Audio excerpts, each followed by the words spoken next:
Assalamualaikum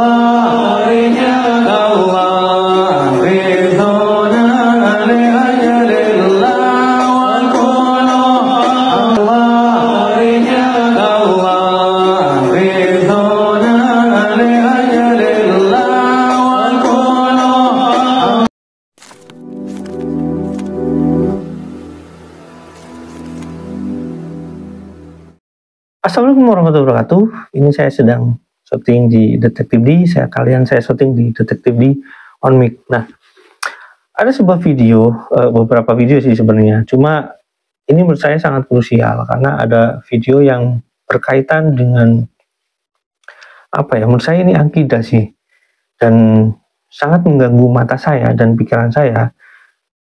Kenapa hari gini gitu ya, masih ada jamaah yang mau gitu dengan kayak gitu? Apa karena saking mentalnya terpuruk, atau EQ-nya sangat rendah, atau terpengaruh lingkungan, atau memang digendam gitu, atau dihipnotis, atau bagaimana sehingga orang-orang ini kok mau kayak gitu ya? Yang jelas-jelas itu minimalnya makruh, dan ya besar-besarnya itu haram gitu ya. Video ini benar-benar apa ya, saya cukup sakit sih sebagai orang yang belajar agama Islam. Kenapa saya katakan sakit? Agak apa ya, masjid ini, kalian bolehlah masjid ini untuk berdebat, masjid ini untuk diskusi, masjid ini untuk apa ya, memberikan satu ilmuwan, riset dan apapun boleh, buat bermain anak-anak boleh.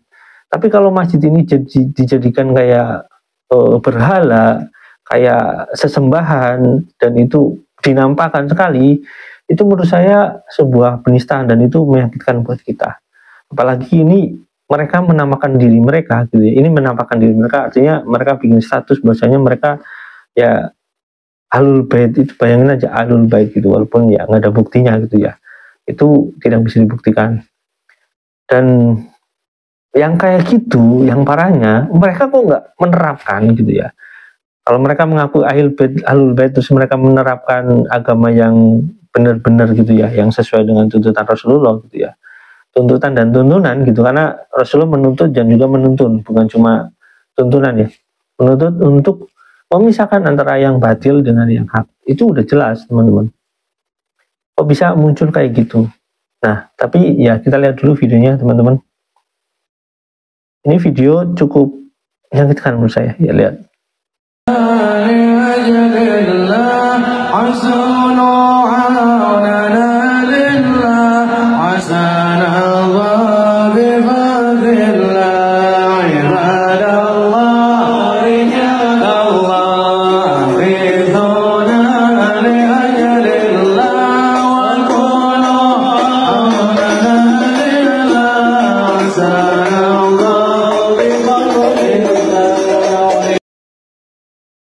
Kita lihat video satu lagi, teman-teman.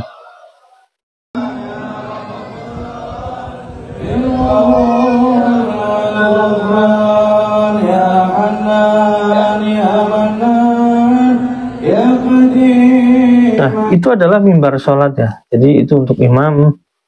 Sebelahnya ada mimbar dakwah. Itu untuk imam, mimbar sholatnya di situ. Apa yang kira-kira teman-teman bayangkan gitu ya? Kalau perilaku kayak gini, ini dibiarkan. Saya emang nggak peduli dia mengaku apa cucu Rasulullah, mau mengaku cicit Rasulullah, mau mengaku suriat Rasulullah gitu ya, atau mengaku Ahlul Bait, itu saya nggak peduli. Karena agama Islam ini bukan agama cucu, bukan agama datuk, bukan agama cicit gitu ya. Ini agama ini, Islam ini ya agama untuk semua orang gitu ya. Dan semua orang yang di sana, yang berada di sana, artinya yang berada dalam lingkup Islam, artinya orang yang memang sudah menjadi bagian dari Islam, itu berhak menilai, berhak memberikan apa ya, tanggapan terhadap perilaku penyimpangan ini. Ini jelas menyimpang. Kalau gitu ya, kalau itu masih sekedar apa ya, kayak mungkin dia masih berdakwah tentang membanggakan datunya, ya kita masih bisa pikir bahwasanya mereka ilmunya ngaco gitu ya, masih bisa berpikir kayak gitu. Tapi kalau sudah dipraktekkan dengan ya zohirnya seperti itu, terlihat jelas bahwasanya itu ada tanda-tanda menistakan masjid, menistakan rumah Allah gitu ya, dan itu apa ya, menistakan kita sholat gitu ya, menistakan cara kita sholat, itu sudah benar-benar menyakiti umat Islam harusnya. Dan kita harus memberikan mulai gitu masyarakat atau apa ya, ya kelompok-kelompok organisasi ini udah mulai memberikan fatwa-fatwa yang jelas. Dan ini karena berhubungan dengan agama Islam, harusnya MUI bertindak gitu. Kalau misalkan MUI nggak bertindak, ya minimal saya solusi Kementerian Agama ini bisa bertindak atau enggak dengan perilaku kayak gini gitu ya. Saya nggak ngerti ya teman-teman, atau apakah ini nanti berkaitan dengan kementerian apa gitu, tentang izin masjid itu bagaimana. Merobohkan masjid itu nggak ada masalah. Karena apa? Kalau masjid itu dijadikan satu hal yang memang benar-benar memberhalakan sesuatu, ya dirobohkan aja masjidnya. Kalau memang masih bisa ditolong gitu ya masjidnya, misalkan berhala-berhalanya itu dicabut, terus masjidnya dialihfungsikan sesuai dengan fungsinya masjid, ya itu lebih baik gitu ya. Nggak ada masalah, karena masjid kalau ya misalkan teman-teman kayak gini ya, kalau misalkan di Mekah itu patung-patungnya dibuang, patung-patungnya dihancurkan, ya itu salah satu contoh yang diperlihatkan, yang dilakukan oleh ya Rasulullah pada saat itu. Nah tapi bukan cuma itu, kalau misalkan masjid itu memang benar-benar tidak bisa gitu ya, tidak bisa memang dirubah dengan tangan-tangan yang baik gitu ya, ya nggak ada masalah. Itu masjid itu dirobohkan benar-benar. Kalau banyak berhala di sana, kita kan nggak tahu nih ditanam jimat apa di sana atau bagaimana, walaupun saya nggak percaya jimat gitu ya. Atau misalkan nanti di dalam temboknya ada apa, ya kan kita juga nggak tahu. Di depannya aja udah seperti itu, apakah di sana ada gendam-gendam apa atau sihir-sihir apa, ya nggak masalah kalau misalkan itu dirobohkan. Buat saya kayak gitu. Dan yang pasti kita harus membuat suatu, kalau misalkan bahasa tempurnya barikade, untuk menghalangi orang-orang yang memang mulai benar-benar menyesatkan umat gitu ya teman-teman. Nah, saya menyarankan kepada teman-teman yang misalkan belum berorganisasi di Islam, ya silahkan bergabung ke Muhammadiyah, ya bergabung ke Persis, ke NU, silahkan, yang ada masalah. Tapi gini ya, pilihan adalah sesuatu yang harus dipertanggungjawabkan.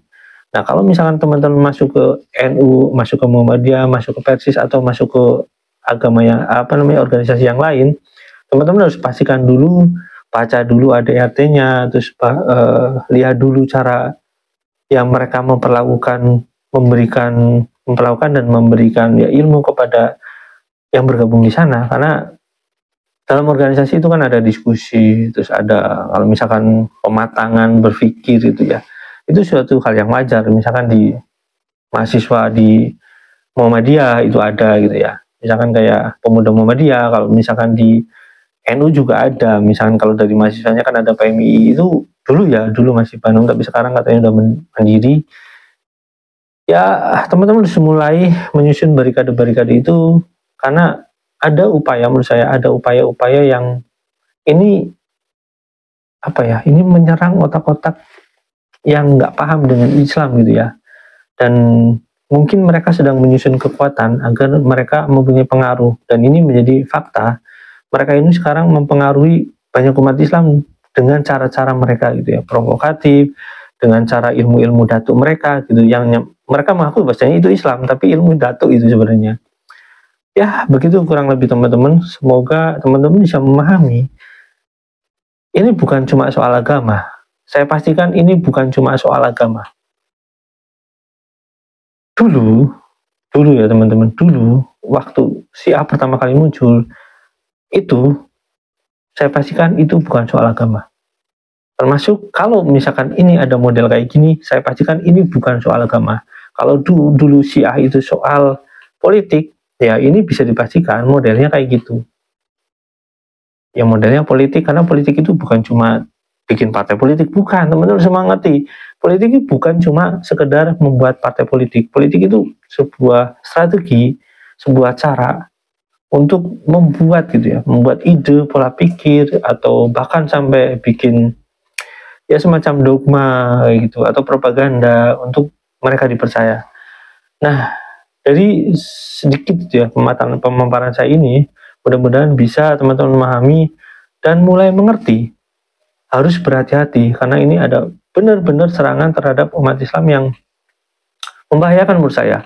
Dan ini mereka membuat sentral-sentral, membuat front-front tertentu gitu ya. Ya begitulah, nanti akan saya lanjutkan. Semoga ya teman-teman memahami saya. Ini saya merasa cukup khawatir gitu ya. Saya katakan tadi saya tersakiti, mudah-mudahan teman-teman memahami kata-kata saya ini. Wassalamualaikum warahmatullahi wabarakatuh. Bye.